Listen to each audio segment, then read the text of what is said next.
Well, now for more Afghanistan Insight, joining us in the studio is Voice of America's correspondent Sean Maroney. Welcome to In Focus. Good to be here. And very good to see you in Washington. Going back to Afghanistan, let's first begin with some latest developments, the drama about the parliament in Kabul. Share with us. Of course, we saw the parliamentary elections last year, and there was some confusion as to the results of that. There was an investigation over alleged thousands of incidents of alleged voter fraud. President Karzai appointed a special court to look into these allegations of fraud and the findings of the Afghan election officials.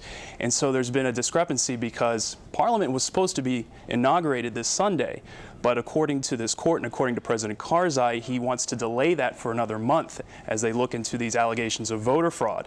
So at the same time, because the findings of this parliamentary vote don't seem to favor President Karzai, he is basically ruling by decree until the parliament is instituted. So if you look toward benchmarks of pulling the international coalition out, having a functioning government with checks and balances is one of those key benchmarks. Yeah, and in fact, talking about Karzai himself, he talks quite a bit about being in control, even making demands even regarding how the U.S. should conduct itself in that country.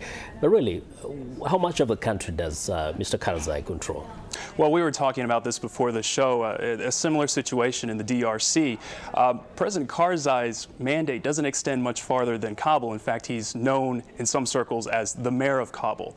But even so much, he doesn't really leave the presidential palace. So again, he is the ruler of this country, but he can't really effectively govern if he can't leave his own house. So that's a major concern, especially as the international coalition, along with Afghan security forces, attempt to boost security ahead of this planned withdrawal. Yeah. If one was to envision a situation where the U.S. troops leave a country, say tomorrow, what is the security situation would be like? Leaving tomorrow would be a bad idea, and any analyst will tell you that. Right now, we're seeing a push with the Afghan and coalition forces in the south of Afghanistan, the Taliban stronghold, where most of their strongholds are. If you look back to last year, according to iCasualties.org, a website, independent website that monitors coalition deaths in Iraq and in Afghanistan, 40% of U.S. deaths last year of military deaths were in Helmand province in southern Afghanistan.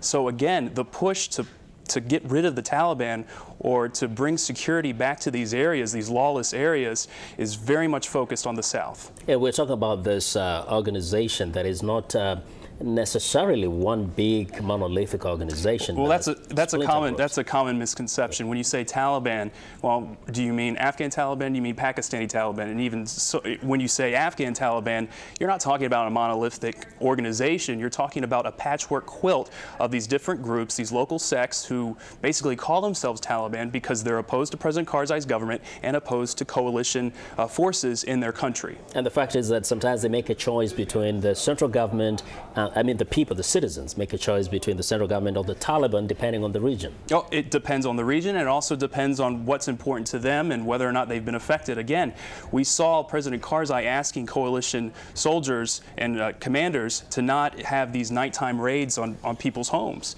That causes anger if you're for the government, but then the coalition troops come in and go against your honor. That's going to make you angry, and you're going to want to get rid of that, and you might even side with the Taliban. Yeah, exactly. Well, thank you very much, Sean.